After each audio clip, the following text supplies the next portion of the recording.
All right, welcome back to the deep dive. So today we're taking a look at Deepin Linux 2025. Mm, And if you're looking for a Linux distro that's just, incredibly approachable, this is often where people land. it is. It's famous for it. It's got that incredibly sleek, glossy desktop, a really smooth user experience, and this kind of Windows-style polish that, frankly, makes it almost irresistible for beginners. And that visual appeal is exactly why we need to dig in here. Our whole mission today is to unpack this growing controversy around it. It's a trade-off. The trade-off, exactly. Yeah. We're looking at sources that suggest Deepin's super polished interface might be, well, hiding some pretty serious structural risks. Yeah, that initial appeal is a powerful lure. I mean, the new 2025 version has refreshed visuals, even smoother performance. It's designed to be friendly. It is, but we have to look past the aesthetics, right? So where are the sources pointing? What are the actual risks they're flagging in 2025? Okay, so the main concerns really boil down to two things. Yeah. Security and packaging. Yeah.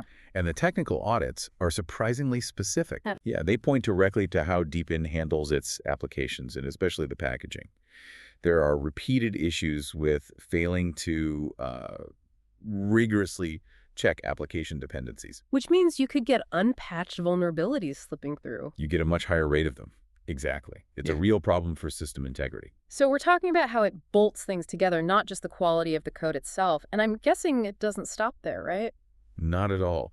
The sources also highlight these, let's call them structural issues in the core components, Like what? specifically around system services. Mm-hmm. You know, if your system units are poorly configured, for example, you're basically creating potential zero-day vulnerabilities. Wow. For any kind of sensitive task, that level of structural weakness it's just really concerning. Okay, that sounds like a massive technical headache. But, the thing that always seems to get the most attention online is the privacy debate. Right. The analytics. We know Deepin uses analytics services. What's the real controversy there?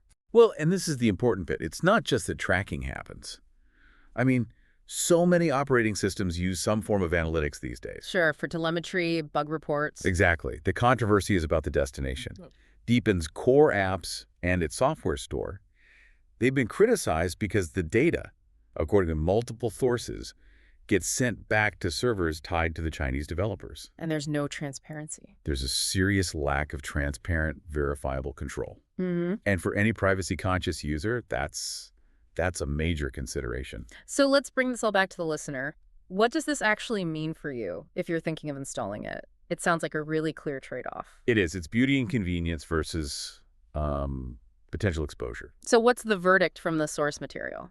If we synthesize it all, it really comes down to what you're doing. If you want a visually stunning desktop for, casual use, browsing, some light work, Deepin can be fine. It's a great-looking entry into Linux.